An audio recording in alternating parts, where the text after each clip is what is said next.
برادران اسلام اور معزز حضرات، السلام علیکم۔ وقت نہیں ہے مگر مجھے یہ خوشی ہے کہ دعا ہو چکی، تعارف ہو چکا، سب پر سیر حاصل، بحث ہو چکی۔ اب میں اس آخر وقت میں، اب میرا بھی آخر وقت ہے، آپ سے کیا عرض کروں؟ آئیے تھوڑی دیر اپنے رسول کی تعریف کریں۔ اللہم صلی علی سیدنا و نبینا مولانا محمد وبارک وسلم۔ دنیا میں جتنے لوگ آسمانی کتاب کے ماننے والے ہیں، سب یہ کہتے ہیں کہ اللہ پاک نے انسانوں کی ہدایت کے لیے رہنما، رہبر، ریفارمر اور رسول و پیغمبر بھیجے۔ حکم یہ ہے کہ ان سب پر ایمان لایا جائے۔ یہی مسلمانوں کا کہنا ہے اور یہی ان کا عقیدہ ہے۔ قرآن میں اللہ پاک نے فرمایا وَإِن مِّن أُمَّةٍ إِلَّا خَلَا فِيهَا نَذِيرٌ، کوئی قوم نہیں گزری اور جماعت و طبقہ نہیں گزرا جہاں رسول اور پیغمبر نہ آئے ہوں۔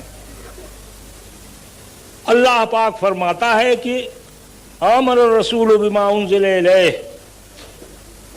رسول ایمان لائے وہ جو ان پر نازل کیا گیا، اور مومنین ان تمام رسولوں پر جو آئے، اور کتاب پر، آخرت پر۔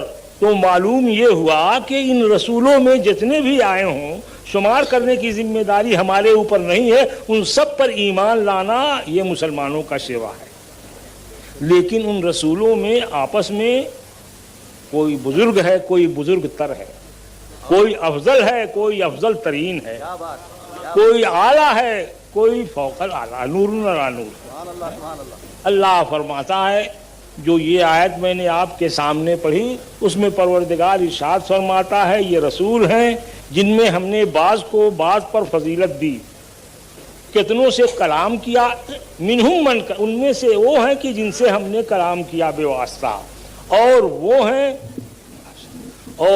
ہیں کہ جن کو ہم نے روح القدس سے تائید فرمائی، اور بیچ میں وہ ہیں کہ جن کو درجوں بلندی دی۔ سبحان اللہ۔ ہاں، مقدار نہیں بیان کیا، حد نہیں مقرر کی۔ اگر خاموش رہوں میں تو تو ہی سب کچھ ہے، کیا بات ہے، اگر خاموش رہوں میں تو تو ہی سب کچھ ہے، جو کچھ کہا تو تیرا حسن ہو گیا محدود۔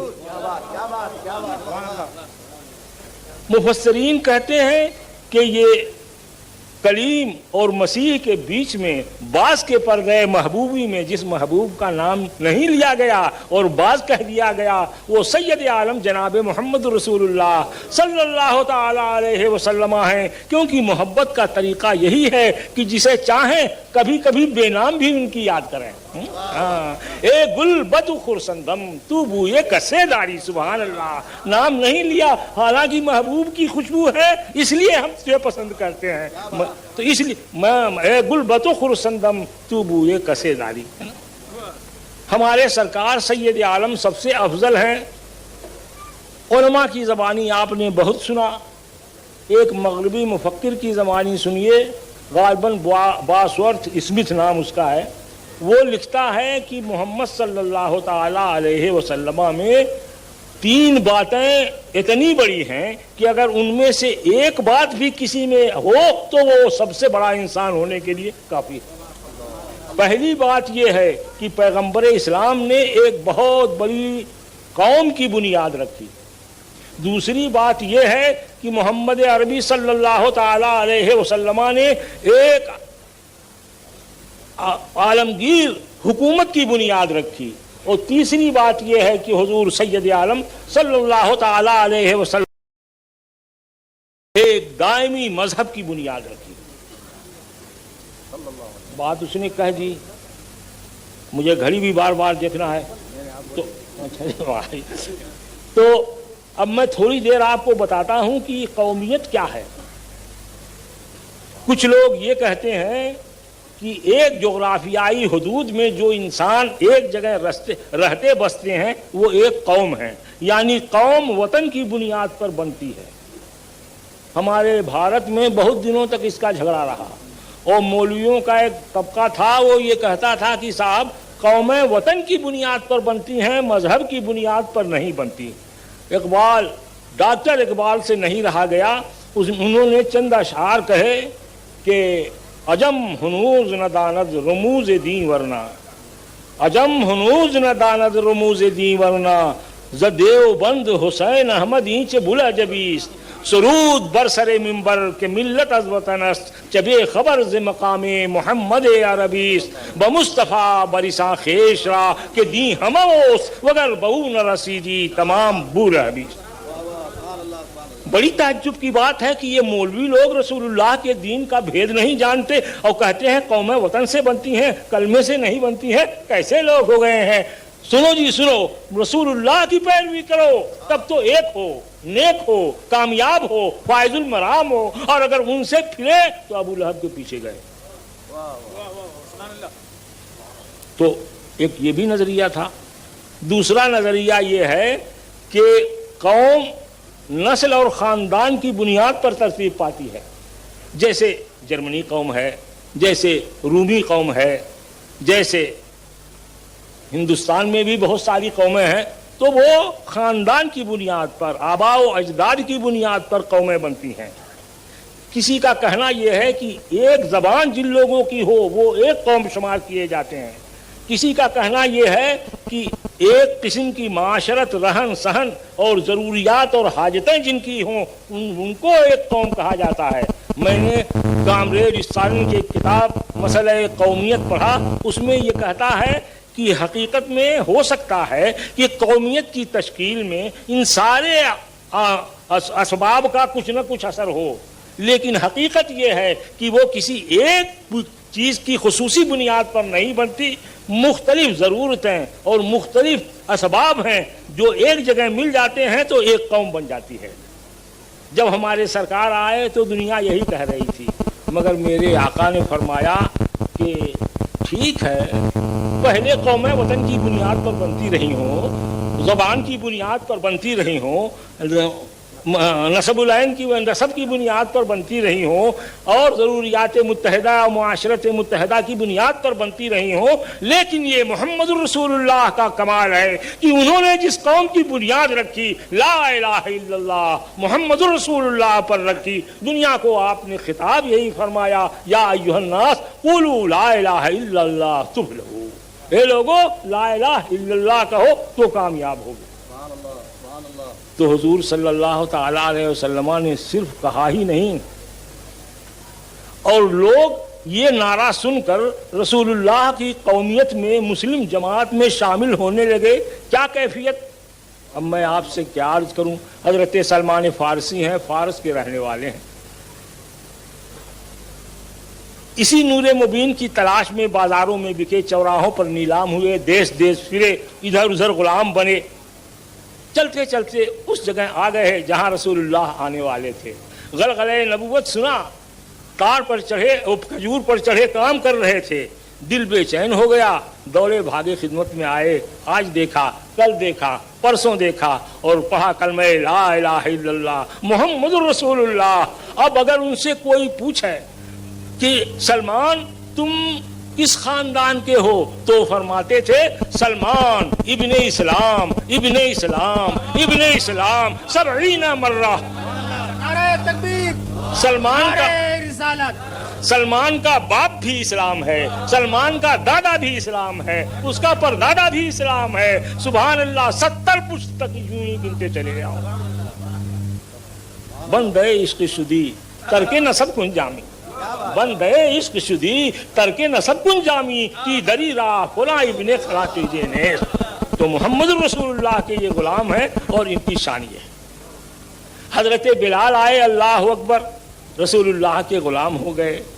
کون سی اذیت، کون سی تکلیف تھی جو آپ نے نہ سہی ہو، مگر بلال کو کیا رتبہ ملا، کیا شان ملی، کیا ان کا کمال و جمال ہوا۔ ایک بات تو چھوڑ ہی گیا، دیکھیں بڈھا ہو گیا ہوں، حافظہ کمزور، سرکار نے انہیں یہ انعام بخشا، سلمان و منا اہل البیت، سلمان تو ہمارے خاندان کا ہے۔ بلال آئے، یہ بھی رسول اللہ صلی اللہ علیہ وسلم کے غلام ہو گئے، مصیبتیں برداشت کی، یہ کیا وہ کیا۔ رسول اللہ کا انعام دیکھو، مکہ فتح ہو گیا، صحن کعبہ میں سارا مکہ جمع ہے، لوگ حضور پوچھ رہے ہیں کعبہ کی چوکھٹ پر کھڑے ہو کر کے، اے مکے والو تم نے میرے ساتھ کیا کیا، اب میں تمہارے ساتھ کیا کروں۔